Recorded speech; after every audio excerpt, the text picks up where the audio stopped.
go to the link on the top of the screen. There we go. And Laudo, do they have to put in the code, or did you set it so they don't have to put in the code?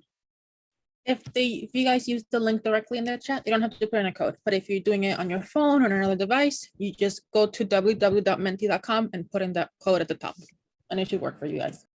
Okay, so the easiest thing to do is go to the chat, click on the link, and we're going to ask you to put in something that's funny, inspiring, joyful, or challenging that you would like to share with your colleagues. We'll give you all a few minutes as you're coming in to do that. Yay, the crocuses are out. What a day, huh? Rough year. Yay, nice weather. Wow. No masks and 70-degree weather. We're good.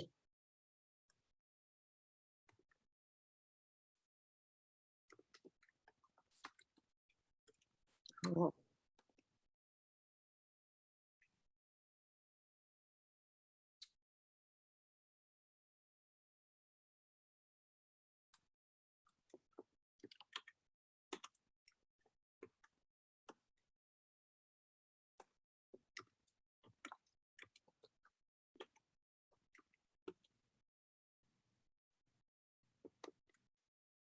I love it. I agree that it's inspiring that we're all here together in spite of everything.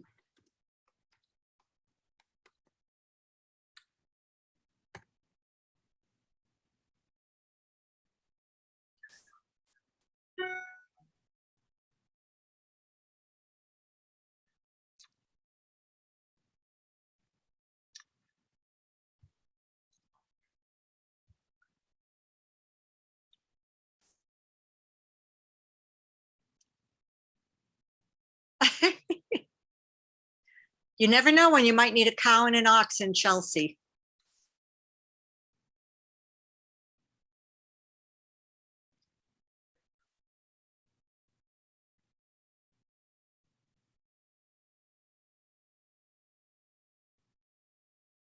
Wow, a day of joy and healing.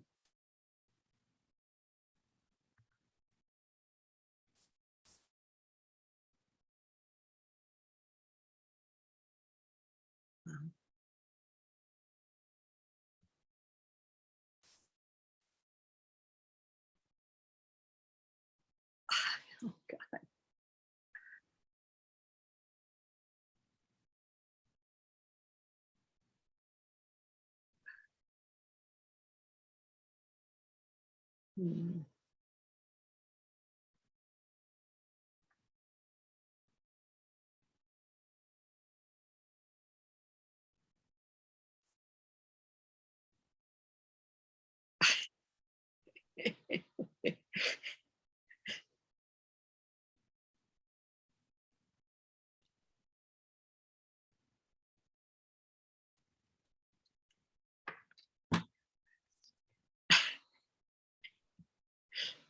I love these.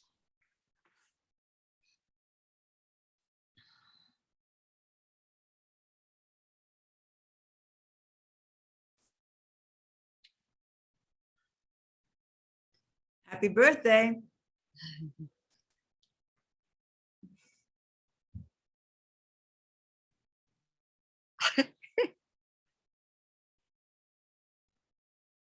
Somebody's on the beautiful beaches of St. Petersburg. Oh my God. Wow.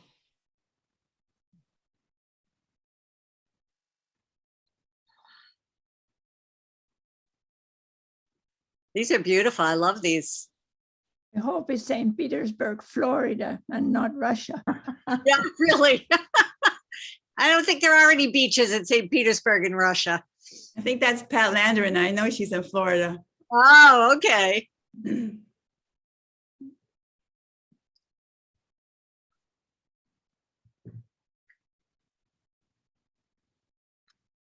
Okay, and we have 100 participants so far. Another thing to be thankful for.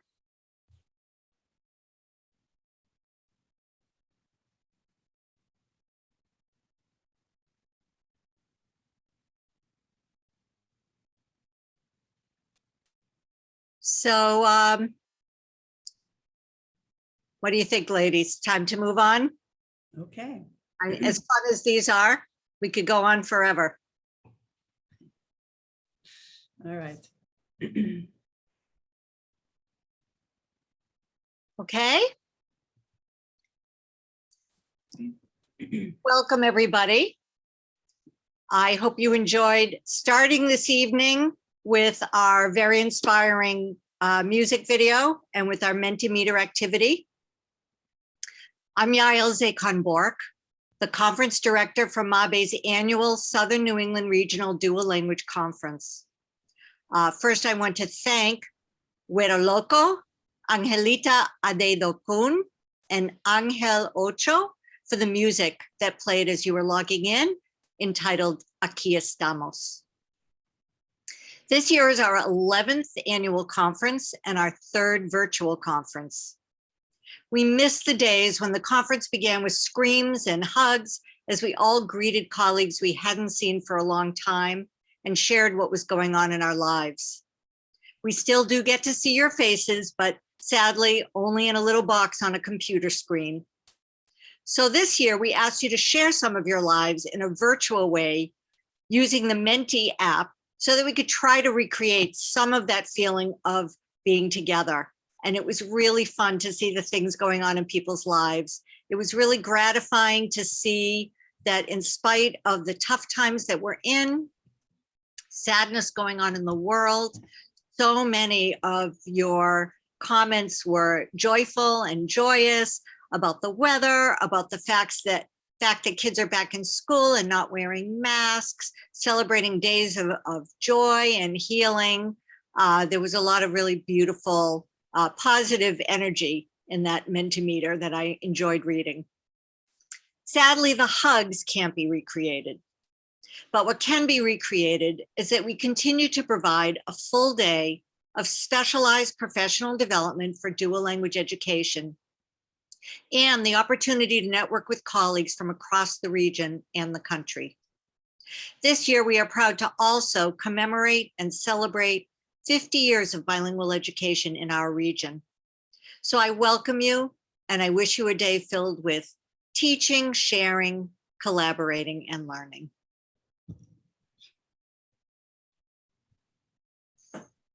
Welcome, welcome everyone. Welcome mi gente de MABE, benvenuti. For 2 years, I had the privilege and the honor to be the face, la cara de MABE, and to work with an inspiring group of educators, empezando por el Executive Director, Phyllis Hardy, the Conference Director, Yael Zekan-Bork, our Communication and Programs Coordinator, Laura Perez and Handler, the Conference Planning Committee, our Executive Board, and all the dedicated board members, and you, our members. In the next slide, you can see, you may wonder what goes on behind the scene of MABE. Here, you can see how many people it takes for our organization to do the important work it does. It takes a village. It takes una familia, una comunidad. Most importantly, MABE is its members. All educators and district leaders in Massachusetts, Connecticut, Rhode Island, and Maine.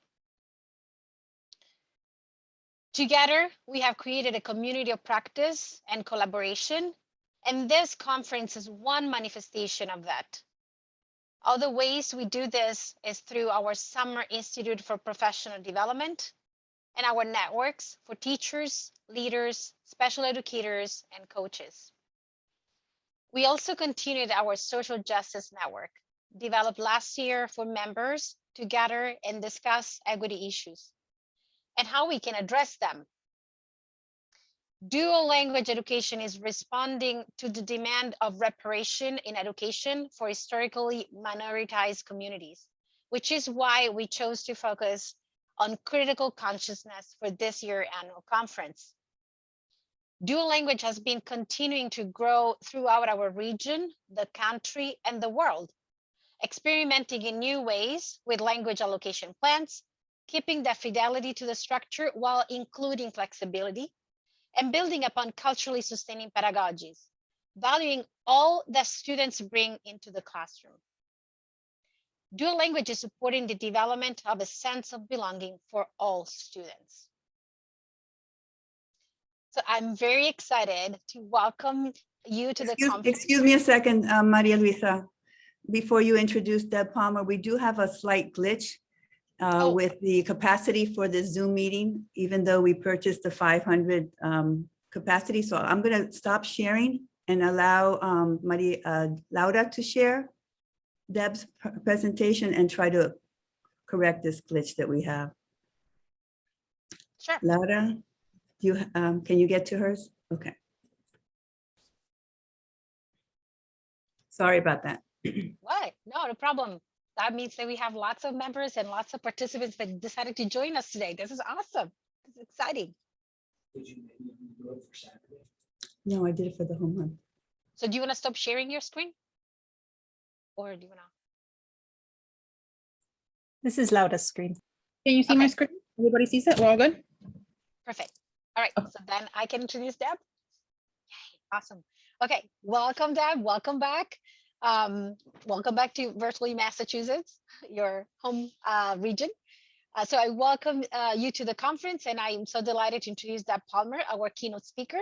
Deb Palmer is Professor of Equity, Bilingualism, and Biliteracy in the School of Education at the University of Colorado Boulder, a native of Massachusetts, and a former dual language 4th, 5th grade teacher in California. She conducts qualitative research in bilingual and multicultural classrooms and works in partnership with teachers to support equity and justice for culturally, linguistically diverse learners. Her interests include critical consciousness in dual language bilingual education, teacher preparation for linguistically, culturally diverse teaching context, and issues of language, power, and identity in schools. Her 2018 book, Bilingual Teacher Leadership for Social Change, was published by Multilingual Matters. Her articles have appeared in a range of journals, including Theory into Practice, Review of Research in Education, TESOL Quarterly, Language Policy, and the International Journal of Bilingual Education and Bilingualism. Deb will now talk about how critical consciousness is at the core of dual language bilingual education. Thank you, Deb. Thank you, Maria Luisa, and thanks for such a great introduction. Also, thank you to the MABE team for organizing this amazing virtual conference. Y'all are really a powerful team. I am thrilled to be here with you today. As Maria Luisa said, I am a native of Massachusetts, but doing most of my professional work far away from the state. So I'm really happy to sort of get a chance to talk to some of the educators in my home. Also, a quick apology to those of you who were at the event this morning where I gave a 10-minute version of this talk. So some of it might be repeat, but not a whole lot. Next slide, please, Laura. I am first going to acknowledge the land I occupy. This is where I am in Boulder. I took this photo last winter, not far from my home, and I invite you to post in the chat if you know the communities that once lived or still live where you are. You can find more information at native-land.ca. Also, in honor of MABE's 50th anniversary, I made a donation to Cultural Survival, which is a 50-year-old organization that works out of Cambridge, Massachusetts, advocating for Indigenous communities. Next slide, Laura. I often get the question, how did a person like you get into bilingual education? And I think that's actually a really important question. So I'm going to tell you a little bit about my journey into the field. I think reflecting on our own identities, our own cultural and linguistic identities, is really central to doing the work we do. Advocacy is really at the core of being an educator in dual language bilingual programs. And to effectively work for justice, we really need to know who we are. So like I said, I was raised in Massachusetts in a family primarily of Eastern European Jewish descent. There was a little bit of Yiddish in my past, but almost entirely English. I learned French in middle school and high school, and I've always been very excited about and enthusiastic about languages. But I went to college in California and found that the French was less useful when I wound up in an elementary classroom as a teacher of 2nd and 3rd grade back in the early 90s.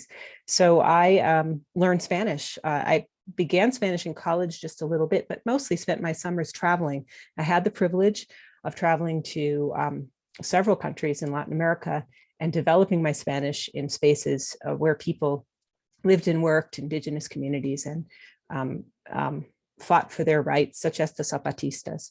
So I learned a lot more than just language. I learned about the culture and the communities that lived there, and I learned about the struggles for justice that happen around the world. I was a professor of bilingual education for 12 years in Texas, which is a very bilingual place. So that is where I learned to use my Spanish and English together, which is how many Texans interact. And those are the experts at being bilingual. I learned that from them. And the photo in the middle is my family enjoying the beautiful Colorado fall where I do my work now. So now you know a little bit more about me, which is, I think, essential to knowing why I'm telling you the things I'm about to tell you. Who we are always matters. So Lauda, next slide.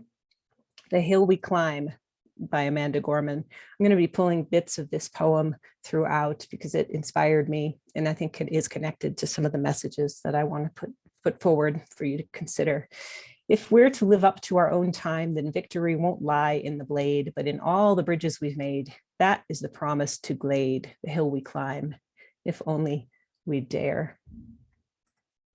So setting our purpose for today, this talk is dedicated to all of you. Dual language educators are builders of bridges between communities of difference. And our primary focus today will be on how to ensure that all members of those school communities are experiencing enriching bilingual education and having themselves recognized and supported in our classrooms. So I invite you to make the bridge between what I'm saying and your own contexts, because as I've explained, I've maybe a native of Massachusetts, but most of the examples I'll be bringing forward are from other places, California, Texas, now Colorado. So I'm bringing perspectives from the West and Northwest, and I look forward to hearing what applies and doesn't apply in your space. Next slide. Also, art and poetry are especially relevant in our current times, and they make a good entry point into a conversation about critical consciousness. They speak to the importance of reading the word and the world, grappling with and opening the mind to diverging perspectives, and always of being and knowing and finding your voice and engaging in a continuous praxis cycle. This painting and several others in the presentation were done by my colleague Dan Hyman's wife, Marta Samaniego Calderon. She's an artist in Denton, Texas, and art and poetry will also reinforce a key idea I'd like you to take home with you, that working for equity for bi and multilingual students in our schools is about so much more than language. Next slide. So this talk is based on the ideas in this middle article that was published a couple of years ago in the journal Theory into Practice. And I want to acknowledge my collaborators in this work to articulate and theorize critical consciousness in dual language education. First, those who I've been in close dialogue with and writing with, including Claudia Cervantes-Soon, Lisa Dorner, and Dan Hyman.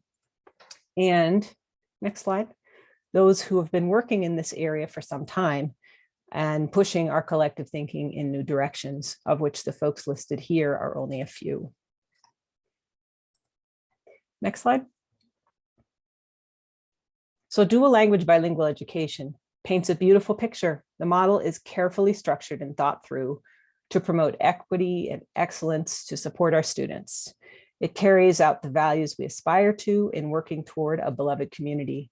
Whether you are in a kindergarten classroom or a college classroom, your students benefit from the opportunities that a bilingual education provides for all of the reasons listed here and plenty more that I didn't have room for.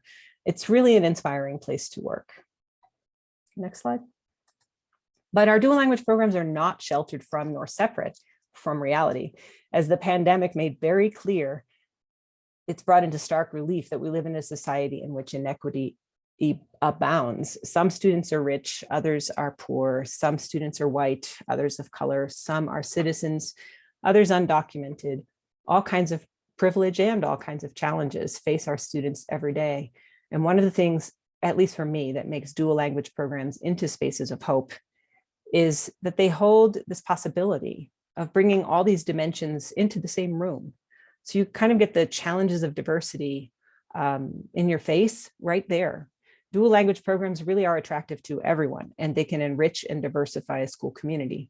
In so many places, segregation keeps kids and inequalities invisible. In a dual language program, you can counter that trend. Next slide. We've learned that quiet isn't always peace, and the norms and notions of what just isn't always justice. A compensatory subtractive model for bilingual education for bilingual learners, period. A monolingual model designed for a monolingual society is no longer enough. It is time that we embrace enrichment programming that allows all students to thrive and reach their full potential. So we have work to do, right? As I wrote nearly 15 years ago, if the project of dual language education is to transform our vision for bilingual education from compensatory to enrichment in high caliber, and in so doing, develop an empowered and empathic next generation, then we must do so in the context of the highly imperfect society where those future leaders are growing up. The 3 core goals, Laura, of dual language bilingual education, as laid out in the guiding principles for dual language ed, whose first author is University of Connecticut's own Associate Professor Liz Howard, your closing keynote for this conference. And I believe Liz is here in the room with us today. These 3 core goals: high academic achievement, bilingualism, biliteracy, and intercultural competence. And they are lofty, important, and empowering goals, and they can be conduits for powerful generative learning experiences for students. But the consistent presence of inequalities at the level of policy, pedagogy, classroom, and community, even in schools and classrooms where we have been working hard on all of these 3 goals, have led us to believe it's necessary to propose a 4th goal of critical consciousness. Next. Some of us in the field are talking about including critical consciousness within the auspices of this 3rd goal of cross-cultural competence. And that is important, but I want to assert today, and see if I make the case for all of you, that critical consciousness really needs to be part of more than just one of the core goals. It needs to be a part of all of the core goals. Critical consciousness can be infused into our understanding of language development for bilingual learners and of what language practices and literacies count. It can help us develop a broader, more humanizing perspective. In other words, beyond test scores, deeper than a score, of what academic achievement means and how to support students to be curious, engaged learners. And it absolutely should be at the core of how we understand cultures and embed students' diverse and complex identities into school and classroom life. It needs to be the foundation, the spirit, and the mission of our dual language programs. Next slide. So what is critical consciousness? In this image, Marta Samaniego Calderon paints critical consciousness as an emerging, messy, unsettling, unfinished space of change. And Paulo Freire explains it as, to exist humanly is to name the world, to change it. Human beings are not built in silence, but in word, in action, reflection. Next. Critical consciousness is seeing and naming injustice that's in the world, reflecting on our own role in that injustice, and then taking action to transform the world in the name of radical love and hope. In writing our Theory into Practice article, my colleagues and I dialogued about what actions were crucial in the development of critical consciousness, what things we can do to make real a critically conscious practice in our school, district, state. So we settled on these 4: historicizing our schools, critically listening, engaging with discomfort, and interrogating power. And I'm going to go through each in turn. So first, Laura, click. Historicizing our schools, ourselves, and our communities. Being American is more than a pride we inherit. It's the past we step into and how we repair it. Next. This is the system of castes that ruled in colonial Spain. It's the institutionalization of racism in Latin America. If you look closely, the races of these couples determine the status of their offspring. The race-based system that you see here organized society. It determined class privilege, access to property, freedom or not, rights, respect, and even today it shapes in so many ways how people view and understand skin color, race, privilege, beauty. So we need to recognize this history if we're going to fight anti-Black and anti-Indigenous racism today. Next. In considering these historical legacies of colonialism and racism, we first need to look inside ourselves. We need to interrogate our own histories, look at our own embodied privilege, our ancestral identities, the struggles that brought us to where we are. We need to explore the systems of beliefs that we've inherited. Doing that work ourselves allows us to engage in solidarity work with marginalized communities. Next, we also need to historicize the communities and the places where we teach to understand the colonial legacies and our own place within them, but also the history of agency and resistance that nearly always accompanies oppression. I found this example from Arizona in the New York Times right after the election in November 2020. It was a story about Maricopa County, Arizona, which surprised everyone by delivering a victory to Joe Biden in the presidential race.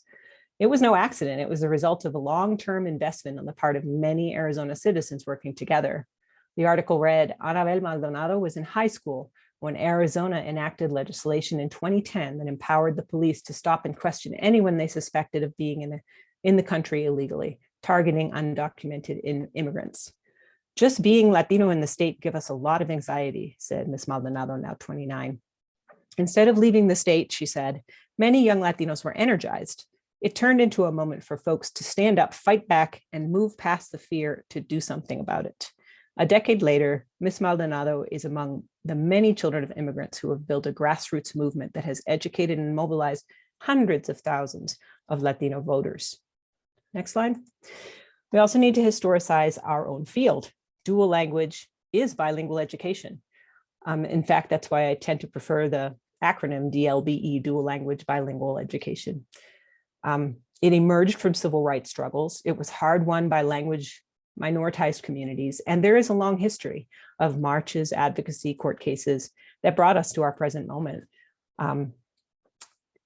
These histories are connected. Unless we acknowledge this, we might be apt to forget that the major purpose of dual language bilingual education has been to provide culturally and linguistically sustaining and empowering school programs for language minoritized kids and communities. And then one more note there, while transitional bilingual programs do reflect an English goal, in the end, the teachers who work within them are part of our history as well and have always been a part of the struggle, the lucha for children's linguistic and cultural rights. So all of us are bilingual teachers. Next slide. So here's an example of historicizing bilingual education from South Texas. It's from an NPR StoryCorps story, and I'm not going to take the time right now to listen to it, but I do want you to know about it. So I'm going to tell you a little bit about the story. And then at the end, I'm going to share the link to my slides so that you can link to this and to anything else within it that you're interested in. Or Laura, if you'd like to pop the link in now, you're also welcome to do that. So in this story, these two women are looking back on an event that took place at their segregated Mexican-American elementary school in South Texas in the 1960s, or is it early 70s, right around there, when everyone was brought out to the playground to bury Mr. Spanish. They understood that it was a funeral and they were to write something on paper and put it in the coffin and then get all of those little somethings in Spanish got buried along with all of their Spanish. The teachers told them they were no longer to use any Spanish in the classrooms. One of the women tells the story of her young resistance to this obvious silencing of their identities and their voices. And then the narrative makes clear how deeply important our histories are to our current selves, explaining that the two of them returned to the grounds in 2007 with a group of alumni to hold a symbolic ceremony to unearth Mr. Spanish. In Massachusetts, in fact, bilingual education was silenced for, 16 years. Mr. Spanish and Mr. Portuguese and Mr. all the other languages that are spoken in Massachusetts are only now being unearthed. And it's a truly exciting time to watch. It's important to remember and honor those histories, though, because they live within us, even as we look forward to new and exciting futures. Next slide. So to historicize our dual language schools, we draw on culturally and linguistically sustaining curriculum and pedagogies. We use literature that represents all the students in our classroom. We teach standards, but through culturally responsive multicultural children's books and through a wide range of narratives. The more stories, the more points of view, the more engagement in dialogue, the better for everybody who is in our classrooms. It enriches all of our lives, in fact. We also make sure that everyone knows the history of bilingual ed and the rights and requirements for emergent bilingual, English learner identified, multilingual learners. All the parents in our schools, including privileged right parents, and all the teachers in our schools, including English monolingual teachers who maybe aren't in the dual language program, and all the leaders whose decisions touch the lives of children need to know the histories and need to know the rights and responsibilities towards these children. Historicizing dual language, bilingual ed helps us all be on the same page when we advocate for our programs and our kids. So that's historicizing. Next, Laura. Critical listening. Critical listening means breaking the silences, breaching divides, and striving to understand one another. In particular, it means paying attention to whose voices are heard more, whose voices need to be heard more. It means listening for those who've been silenced, and it's essential to dialogue and it's a crucial piece of the praxis cycle. Next. If we merge mercy with might and might with right, one more, then love becomes our legacy and change our children's birthright. Next. So we need to break the silences that usually surround our schools and talk about race, about power, about gender inequality, colonization, marginalization. Students need to hear these narratives, and teachers, we need to hear them too. For students and for teachers from backgrounds of privilege, it's of course a different conversation than it is for students and teachers who come from traditionally marginalized communities. And in dual language schools, both of those conversations have to be present and alive. Next. So what if parent community meetings were conducted in program languages or target languages with buddies or interpretation provided for the monolingual English speakers in the room? What if administrators reached out to groups of immigrant families to schedule listening sessions, to hear their concerns, to ensure that their voices were heard in the planning for language-related or any educational programming in their schools? What if students interviewed elders from their own community as part of the curriculum? What would be different? Next slide. Art can also be a powerful space for critical listening. This is a piece that my son produced last year in the 8th grade. It's titled Memorial to Mr. Jefferson. The quotes around the edges that are a bit hard to read are from the 1619 Project curriculum that his 8th grade American history teacher used alongside her standardized texts. And my son is a math kid, so he wanted you to know that the hand on the left is 3/5 the size as Mr. Jefferson's hand, quite intentionally. And the next slide. And this piece by my daughter was created in the fall of 2020, and it speaks to the devastation that so many families here in the Mountain West are experiencing, having to leave their homes, losing their homes, some of them during a pandemic due to these tremendous fires and the big, massive drought we're having.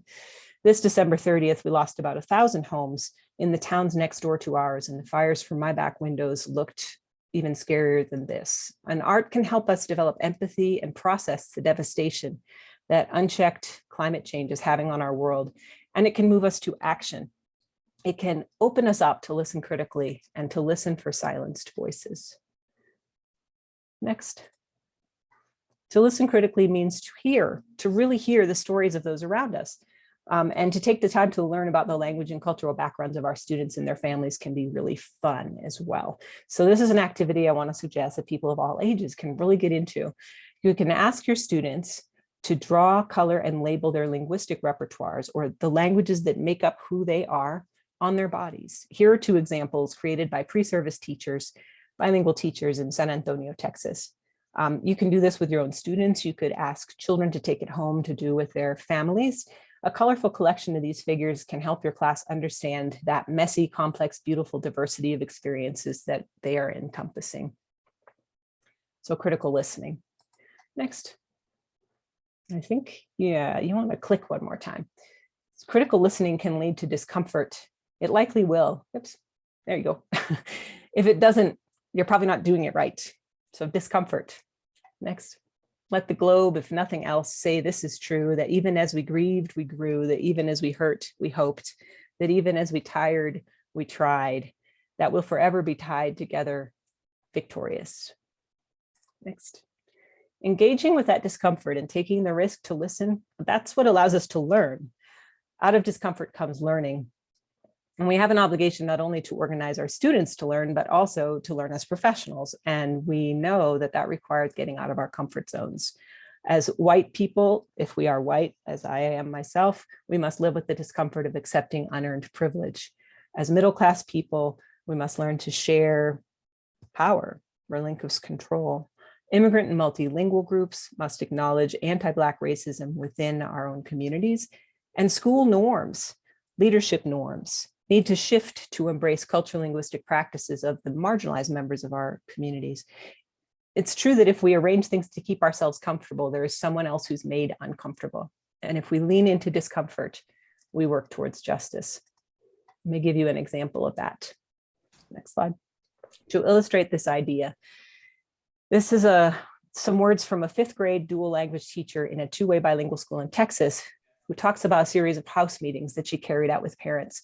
In order to deliberately include parents whose voices are not heard at her school, she designs these meetings to center those voices. She states, and I'm going to read it in Spanish, "La situación para mí es cómo incluir a esas familias, que sus voces sean parte integral de nuestras conversaciones, su correo electrónico. A veces no tienen acceso a eso. Para que sus voces puedan ser parte de nuestras conversaciones, tenemos en nuestra clase, tenemos cosas que se llaman house meetings. Todo es en español. Mis PowerPoints son en español. Si la gente americana que no habla español no entiende, well, amigos, están en un programa de dual. Así que se encuentran su bilingual partner porque eso va a ser en español." As she says, the situation for me is how to include these families so their voices can be an integral part of our conversations. They don't always have access to email. So we have what I call house meetings. Everything is in Spanish. My PowerPoints are in Spanish. And if the American folks who don't speak Spanish don't understand, well, amigos, you're in a dual language program. So find your bilingual partner, because this is going to be in Spanish. Next. Discomfort is not easy. Our country has been realizing this. And in many places, people, actually mostly white people, are reacting strongly to the discomfort that has come out of the racial reckoning of the summer of 2020 and the Black Lives Matter movement. On the left are recent headlines that point to the challenges of engaging with discomfort. And then this stylized map on the right indicates places where they're working to ban critical race theory. Those dark blue states have already signed bills into law or created policies, and the yellow states are in progress. So this is a real and present issue. So these 2 recent podcasts are extremely well researched, and they lean into discomfort around race, school segregation, and dual language bilingual education. And I invite you to listen and share. Next. Finally, if you are critically listening, leaning into discomfort, keeping our history in mind, then you should interrogate power. Next.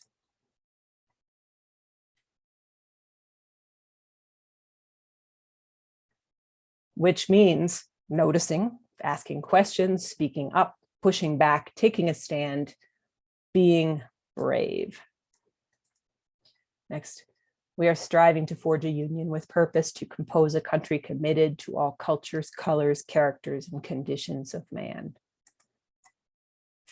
Any program that teaches a language should embrace the histories of struggle that have been carried out in that language. We should expect all those who learn the language with us in our programs to step up to the work and to stand in solidarity with the gente who share their language with us. So these words come from that same 5th grade teacher, Michelle, in Texas. No todos estamos en Plainview Dual Language solo para aprender español. Ese es mi idioma. Es el idioma de Karina, right? Pero lo estamos compartiendo con todos. Yo y que gente como Carly or Larry sabe mi idioma. Well, then now it's your job to fight for what's right. This is my language, and now I'm sharing it with you. So now you also have to stand up with me and fight for what's right. Next. So there we go. How do you continuously interrogate power in a dual language program? First, outside policies, mostly created for a monolingual world, have a lot of control in our schools. And sometimes it feels like we are pretty helpless against these monolingual norms.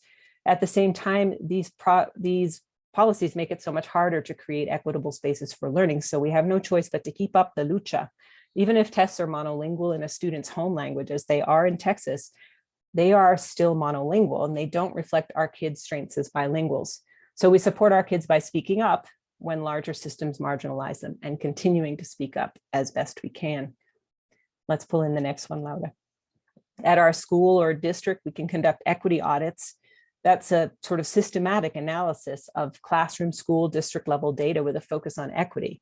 Ask questions like, are students from all represented communities and identity groups performing equally well in our school? And if not, why not? Ask questions like, are we holding governance meetings such that marginalized communities can attend and participate? Do we have language, childcare, location, identities, and the identities and language capacities of the leaders all lined up so that we are really ensuring participation from all of the communities represented in our school?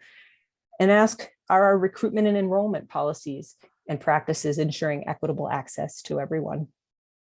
Let's pull in the next one, Laura. In our classrooms too, we need to make ourselves super attentive to who talks the most, to who gets to be acknowledged as an expert in every conversation, to whose values and perspectives get heard, to whose narratives are the ones that are shared. Next.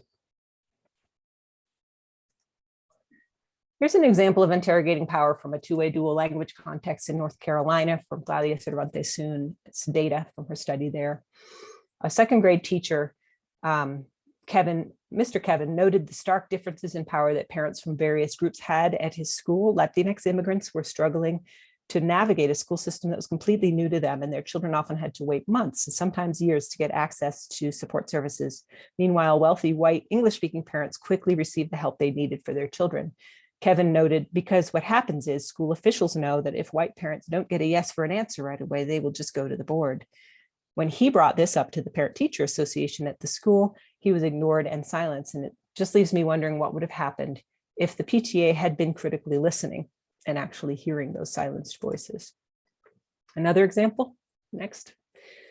This is standing in solidarity on a larger scale. In September of 2020, during a spike in COVID in Texas, the leadership in Austin Independent School District, which serves approximately 90,000 students and has more than 70 dual language schools, wanted to return to in-person school. Everybody in person. Families and teachers did not feel safe. So the teachers union came together with parents organizing at schools across the district, and they made their voices heard. Together, they got the district to delay opening until infection rates dropped and to honor teachers' waivers for health concerns too. It does happen when you come together in solidarity. Next, it's important also to think about the students whose language practices don't fit neatly into the categories that we impose on dual language programs. What does an English speaker look like? Too often, Black children are excluded from two-way dual language programs. Structural inequalities keep kids out. Either programs are placed outside their neighborhoods or their families don't learn about the lotteries to get in. And even once Black students are in programs, educators' language ideologies about Black language and programs' narrow definitions of the two cultures that they serve often keep them from thriving. April Baker Bell is interrogating power in the ways that schools treat Black language, and she calls for an anti-racist Black language pedagogy that centers Black language and explicitly interrogates white linguistic hegemony and anti-Black linguistic racism. I think this can happen in dual language bilingual education too. We can include everyone. It means interrogating power. The next slide. And these are some resources to go along with that. This was a non-statement created by April Baker Bell and a team of scholars and pedagogues, teachers. Next. So putting it all together, we have to bring all four elements into the same space to engage in humanizing dual language pedagogies and move towards action and justice in our schools, continuously interrogating power, historicizing, critically listening, and engaging with discomfort. Next slide. For an example, I invite you to take a look at the Dual Language Education New Mexico publication from winter 2020. There it is, it's right there. It's an example of students and educators coming together and digging into this work in their rural Colorado school district, engaging all four actions. It's mainly a high school dual language program that has been interrogating power, listening critically to silenced voices, historicizing, and leaning into discomfort to build more inclusive programs. So critical consciousness, taking action for justice, hope, and love. Next. When day comes, we step out of the shade, aflame and unafraid. The new dawn blooms as we free it, for there is always light, if only we're brave enough to see it, if only we're brave enough to be it. Next. These are two of my recent publications that I think are relevant to today's talk, so I stuck them on here to let you know about them. I'll make sure that, oh, I think Laura did this already, right? Shared the links to my slides so that you can access the resources if you want. And although this is too large of a group really and too packed of a schedule to do any questions and sharing of thoughts, I want to invite you to join my follow-up conversation tomorrow morning at 9 a.m. You can find it on Sched. The article that this talk was based on is available also as a handout for that session. I made it available there. And I'm going to share these slides there too and give us a chance to talk, hopefully in small groups or together as a whole group, about these 4 actions and how they apply in your contexts. And I think with that, y con eso, gracias. Messi, obrigada, Kamun. I'm learning. Thank you. I'll take over the sharing of the screen, Laura. And yeah. Yeah, I'm happy to continue, Phyllis. I don't know if you want to say anything about Sure. the situation is solved and. Yep. So we had purchased a large group meeting and there was this glitch. And so a lot of people couldn't get in, but we've resolved that glitch right now. So we haven't had 28 people entered since we resolved the glitch, and hopefully there'll be no issues tomorrow as well. We apologize for that. If you have any colleagues, coworkers, anybody you know who is trying to get in and couldn't get in, you could send them a text and let them know that they can get in now.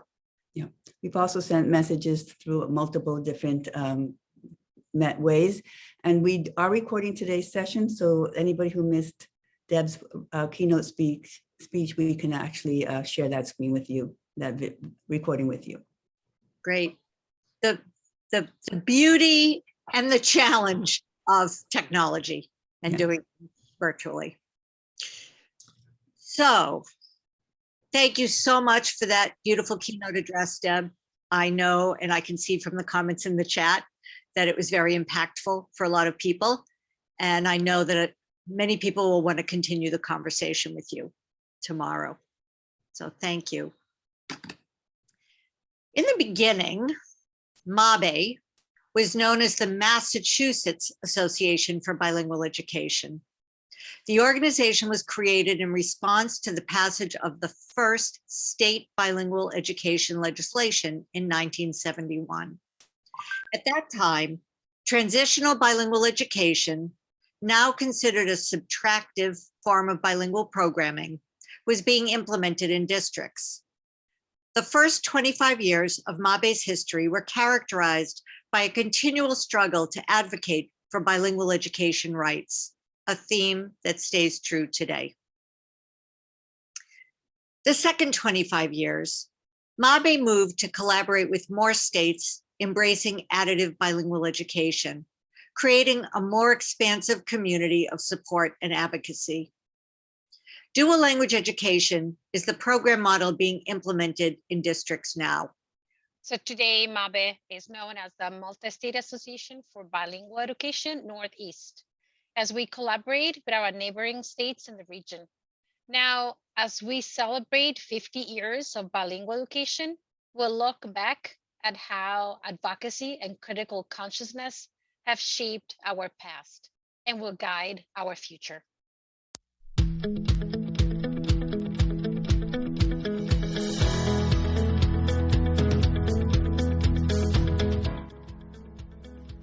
This year, NABE, the National Association for Bilingual Education, held their annual conference, and during the opening session, Secretary of Education Miguel Cardona thanked the teachers who helped him when he was a bilingual student in Connecticut. In particular, he thanked Gladys Lavas and referred to her as one of the giants who opened doors for bilingual education. We would like to recognize the giants who opened the doors for the first 25 years of bilingual education in Massachusetts. Hearing their words give us insight into the history of MABE's advocacy work. It is our pleasure to honor the individuals behind these early movements. My name is Marla Perez-Selles. I was MABE president from 1997 to 1999 and served on the MABE board for many years. Together, we will explore what we call the crisis response cycle, how threats to bilingual education shape the community of practice and collaboration through the years. We will see the first 25 years of bilingual education through the eyes of our 4 giants and how their contributions have marked bilingual education in Massachusetts: Cecilia Soriano, Pat Londeron, Maria Brisk, and Ginny Sanger.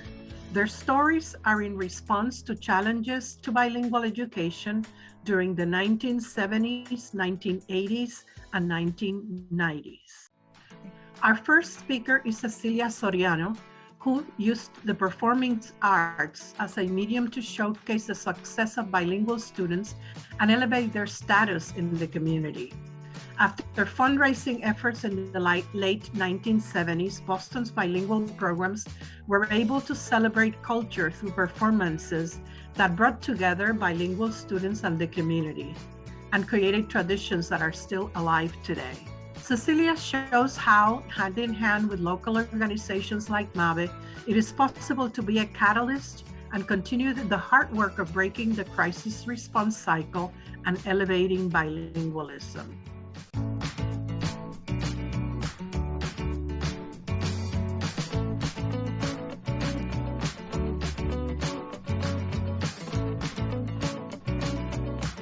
At the time that we went for the grant, I was working for the Office of Cultural Affairs in Boston because we had so many new bilingual populations coming into the city and into the system, the school system, that we should try to get grants both from the National Endowment for the Arts and from the Office of Bilingual Education, because that way we would have the greatest impact in the entire community, families of the students and the students themselves. And so it was fortuitous in that the National Endowment for the Arts gave us a huge grant, that is to the Office of Cultural Affairs, and then having the opportunity to meet John Molina, who was the director of bilingual education in Washington, D.C. And so I told him about what our dream was, which was to have a bilingual, multilingual theater arts program in the Boston Public Schools, that it would bring all the different groups, all the different bilingual groups together, and it would demonstrate the richness that all of these languages and cultures brought to the system and enrich the lives of all the students. The Office of Bilingual Education in Boston got a $5 million grant that spread over 5 years so that we could in fact entrench the arts and theater arts in particular, which included dance, into the schools. And it would give an arena for each of the different groups to demonstrate their arts, their culture, their music, their language. And it was so exciting because after the first year, after we had all our theater artists, we had gathered them and trained them, worked with them, we then started having an annual celebration at the end of the school year where all the different programs would have representative performances from each of their schools. And the principals, of course, all recognized how beneficial thing this would be for the students to have. So they allowed it in their schedule for the students to have 2 or 3 classes a week. And so 2 times a year, there would be enough time to have prepared a performance. Well, that made the students so proud of being able to work in their language, work in their art form, whatever it was, and then be able to show to the rest of the students in the school where they were, and then to come together at the celebration of all the schools. And then, of course, not only the students, but the parents and the community would be invited to those performances. And each one of them was just so joyous. In terms of the school system, of course, to be able to have gotten $5 million from that sector was impactful right away, because the bottom line speaks volumes. And then when they saw how it kept the attendance of the bilingual students coming, because they didn't want to miss those classes for their arts classes. And whenever those classes are held in schools, the students don't want to miss them. They love it. This was motivating for the students to remain in school, to attend classes, to be on time. That, of course, speaks volumes to the administration. And then, because self-confidence and identity is so important to a student being able to perform well academically, it improved their scores. It improved their learning as well. They felt that they had a place in the school. They didn't feel alienated or not as much anymore. And their performance academically improved as well. Cecilia's work to elevate bilingualism through the arts was a form of advocacy. And at the core of advocating bilingualism is the concept that bilingual education is not just a gift, but a right. In the late 1970s, Pat Landerand worked for the Massachusetts Department of Education and found many misconceptions about bilingualism and special education. The intersection between bilingual education and special education, and her work in training local, state, and national stakeholders that bilingualism is not a disability, remains alive in MABE today in our long-lived special education network. This is a key to breaking the crisis response cycle.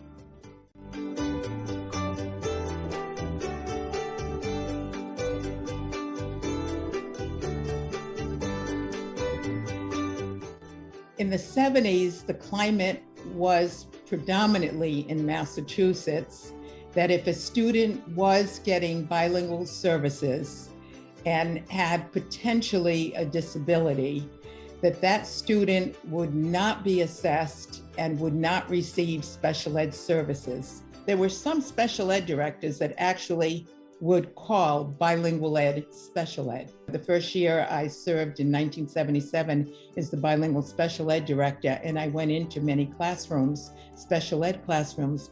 It was so disheartening to see high-functioning bilingual students who were being placed with monolingual English-speaking students with severe disabilities in the same classroom. And they were there because obviously the assessments were done in English. They were not giving proper assessments in place there. Pretty much we saw bilingual directors frustrated that special ed would not serve their students. A few of the things we attempted to do, first of all, was to do training. And so we did extensive staff development with special ed teachers, trying to get them to understand that the language difference and learning problems were two different things, and also to get them to understand the challenges that the bilingual students were facing. We met with a great deal of resistance because there was a lot of insensitivity. We did bilingual training with the teachers to really help them understand that they weren't doing their students any good by holding on to them all, and that they needed to advocate for their students. They were hunting for curriculum. They didn't have books. They were not accepted in the schools. In many ways, they were parents to their children, and they were suffering too, in not being accepted and being outsiders in the school. Ultimately, we understood that the biggest issue for us was to pull together the bilingual teacher and the special ed teachers and the directors, and really try to do some cross-fertilization and coordinated training. And I'd say that was probably the most successful attempt we had. And teachers loved that because they finally got to connect with each other. And that was also a really important thing because everyone was isolated. Yeah. And when they're isolated, they're depowered. We also felt that we needed to get federal money because we needed to involve higher ed, and we needed to get new programs that teachers could get certified in that field of bilingual special ed or ESL special ed. So Massachusetts really became pioneers in getting the federal government to address the issue. And the Bilingual Special Ed project got the federal government to set aside money in professional development money to fund 34 projects throughout the United States that were earmarked for nothing but bilingual special ed. And then they also set up a project that set up a national task force to really look at bilingual special ed across the country. So I was really excited with the Bilingual Special Ed project. Pat's work grew to a national level and shaped what bilingual special education looks like today. Advocacy has always been a key aspect of not just MABE's identity, but our mission as we work with legislators, education departments, universities, families, community-based organizations, and districts to ensure that our schools have the resources, knowledge, and skills they need to provide our students the most effective and equitable education. Maria Brisk, who will be addressing the role of advocacy in the crisis response cycle, will be speaking about her experiences collaborating with families when she first arrived in Boston in the early 1980s.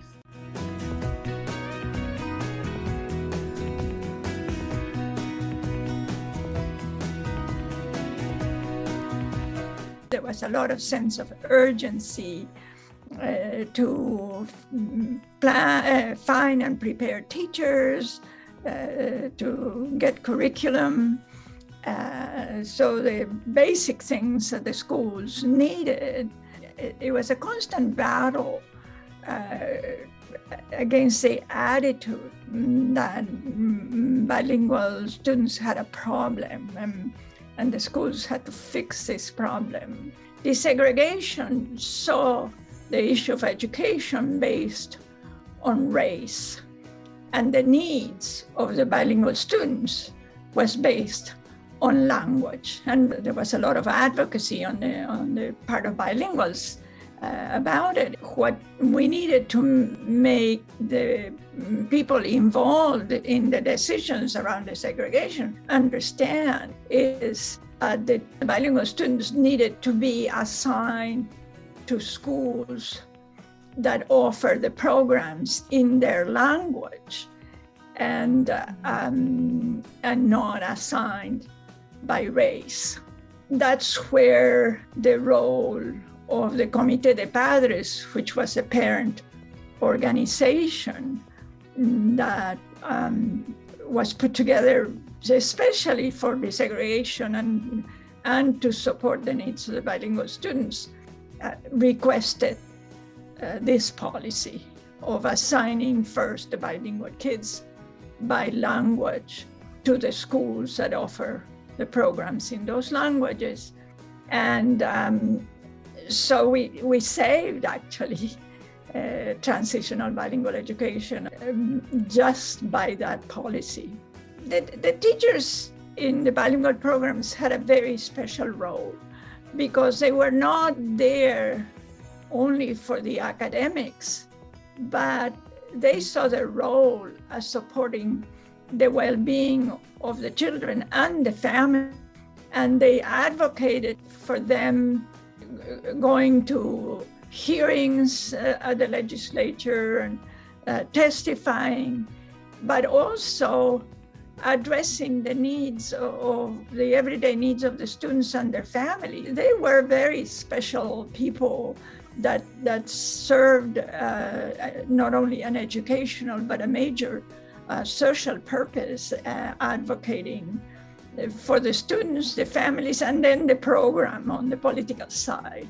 Part of being a bilingual scholar is being an advocate, meeting with them, hearing their needs, and then phrasing them in the lingo of the research based principles, which they had said them in their own words, but they needed that side of the backing to be heard. advocacy was in the hands of everybody. That was the only way to go. Maria's legacy is so influential that a wave of her graduate students, also known as the Briskers, swept the Northeast and gave life to Maria's belief that advocacy is everyone's responsibility. In the 1990s, Ginny Sanger showed how advocacy in the crisis response cycle can take many shapes. Storytelling is a powerful tool, and Ginny worked to compile testimonials that allowed MABE to carry out a campaign strategy to educate the public about goals and realities of bilingual education and effect policy. Facilitating student voices and showcasing portraits of success inspired and propelled bilingualism, leading to a decade of support for bilingual education at the legislative level.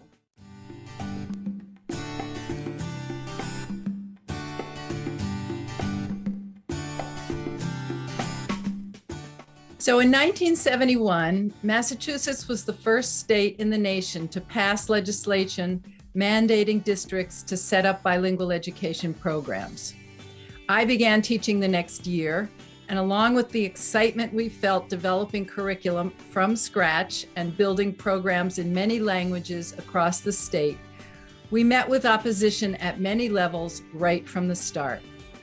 Along with the racist attitudes towards our students, there was great misunderstanding about bilingual education itself.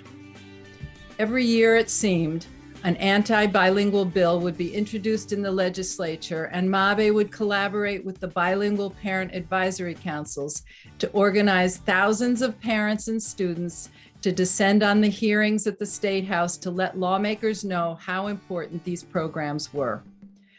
We were told that our yearly turnout on Beacon Hill was the largest for any issue.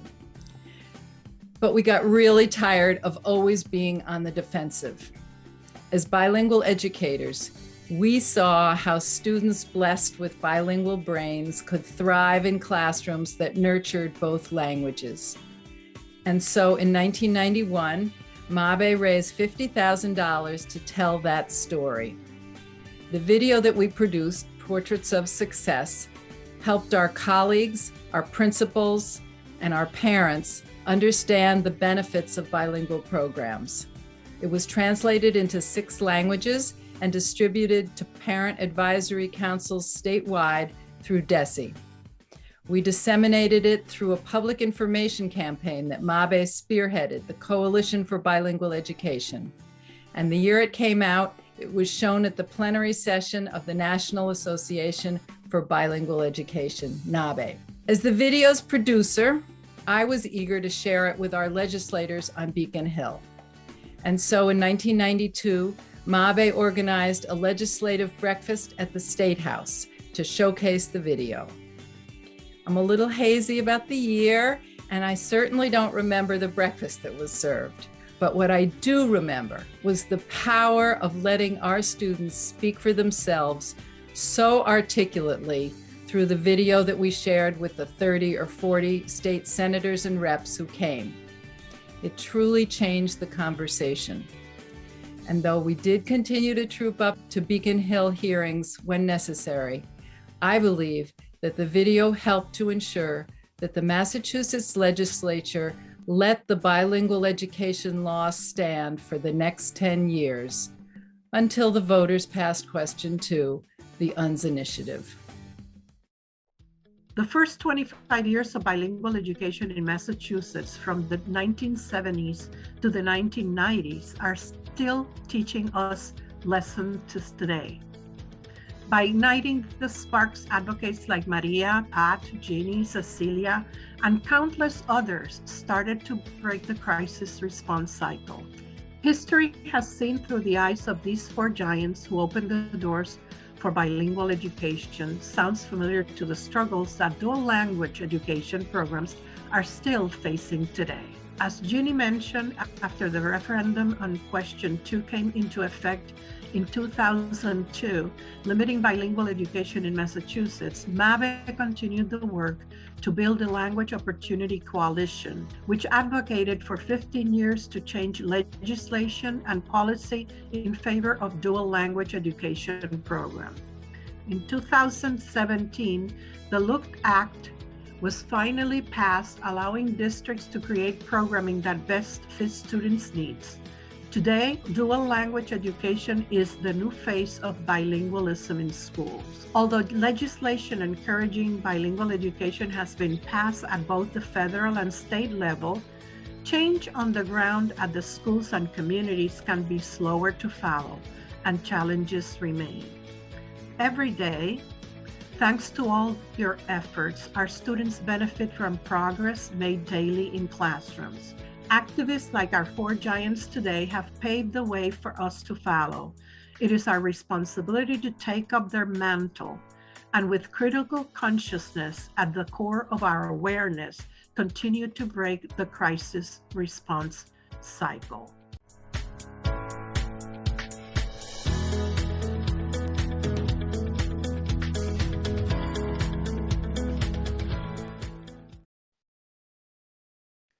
Wow, it's really difficult to go to talk after such a video. First of all, thank you, Laura, for putting this work together and to go and look in the archive and all the time that you spent interviewing these four giants. As the video portrayed it, we were four pioneers who wanted to share some thoughts with us. You can just unmute yourself.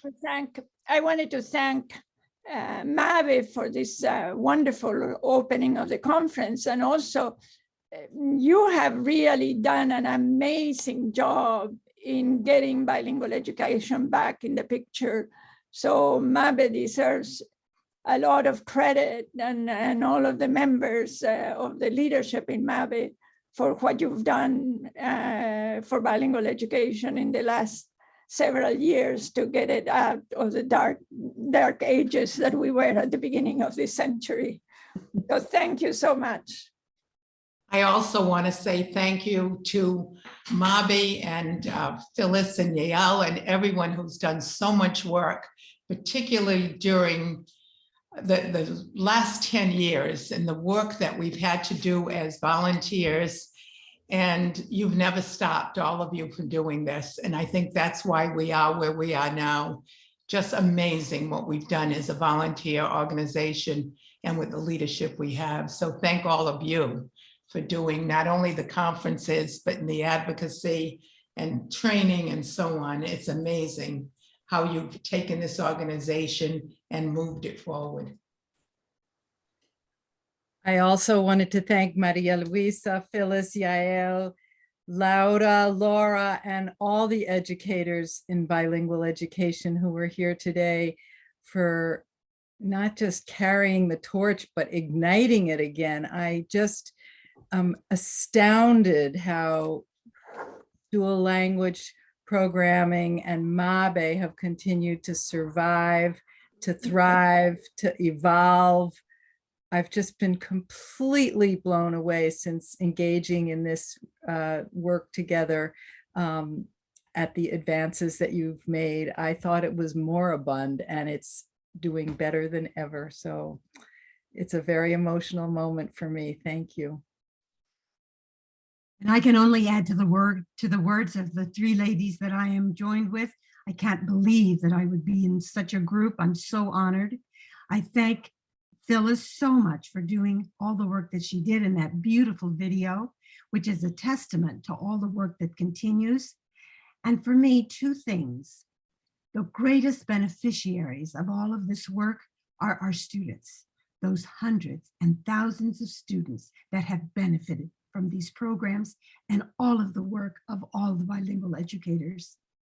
And again, because this is my love, how important the arts are to all the culture and heritage of these students, which I always want them to celebrate. I believe that this today is the work of art also. Thank you.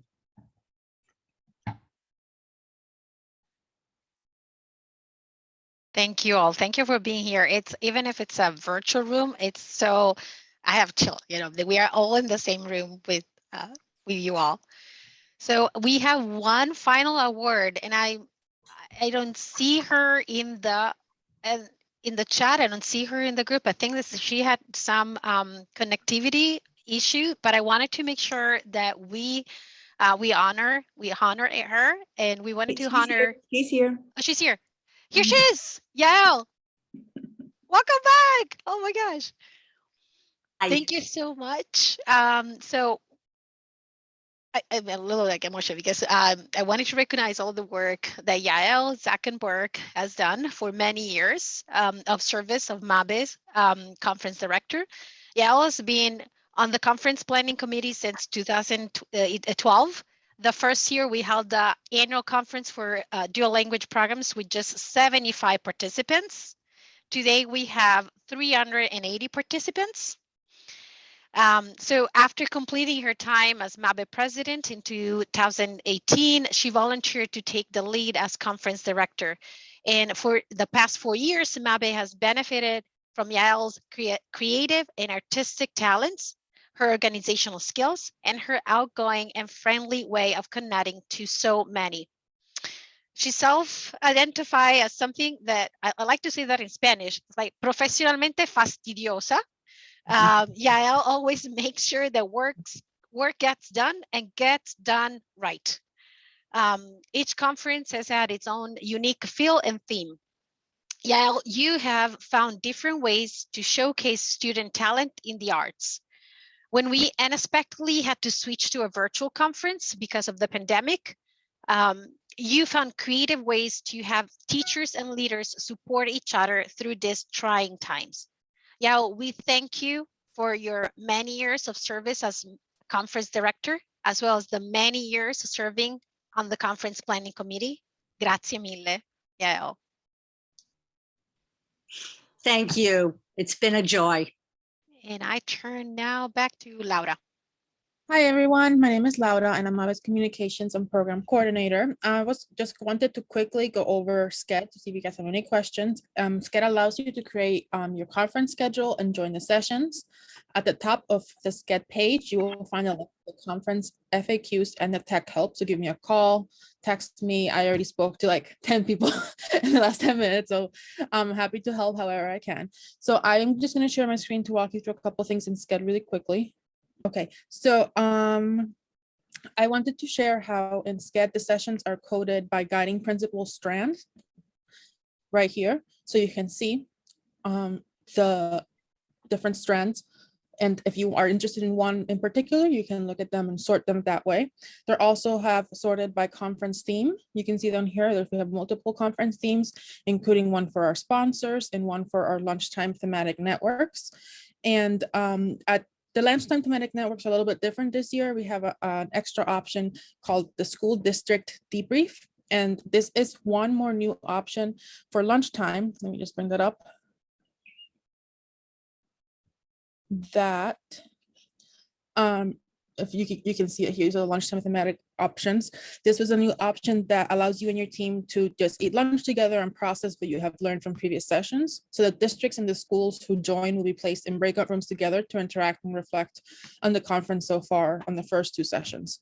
So to add a session to your schedule, what you do is you can hover over and click right here where it says add to my schedule, or you can just check it right here. And then the Zoom link will be available 10 minutes before each session or once you add it to your schedule. And I also do want to let you guys know that we are recording the sessions, and once the videos are ready, they'll be available for attendees of the conference through the month of April on the SCED app under each session. And after that, they will be available for MABE members on the MABE website. So don't worry if you couldn't make up your mind about attending for a session for a particular time slot, because you can view them all later. And once more, just to say, you can call me or text me if you have any questions in terms of SCED and Zoom during the conference sessions. And then lastly, I would like to acknowledge our conference sponsors. So I want to thank I don't know, Phyllis, if you want to put the PowerPoint back up again, that has the thing in the bottom. I want to thank Literacy Squares. I want to thank Teachers College Press. They have a book display for us and they're offering a 50% discount. Velasquez Press, who's offering a 10% off discount. Vista Higher Learning. They are hosting a lunchtime virtual booth that you can jump in on. Imagine Learning and iStation also have a lunchtime virtual booth. And Language Magazine, you can sign up for a complimentary digital subscription. And you can learn more about all these sponsors offers and the lunchtime virtual booths under sponsors on schedule we just went over. So lastly, have a wonderful time tomorrow. You'll be going directly to your first breakout session at 9 a.m. And you can find the Zoom link for your session in Sched. So make sure that you make your schedule ahead of time and we'll see everyone tomorrow. If anybody has any questions, you can stay after and we can troubleshoot together. We'd also like to do a one more pitch for our closing ceremony. It's going to be short, 3 o'clock to 3:45, but we have a wonderful keynote address with Liz Howard, another wonderful friend of MABE's. So thank you all for coming, and I'll leave today with listening to Guero Loco's music again, and we'll see you tomorrow through Zoom. So they never made us open this. Oh, yeah, absolutely. Open your, Yeah, come on, Maria, let's open our packages. I sent them packages and I told them they could not open it until today.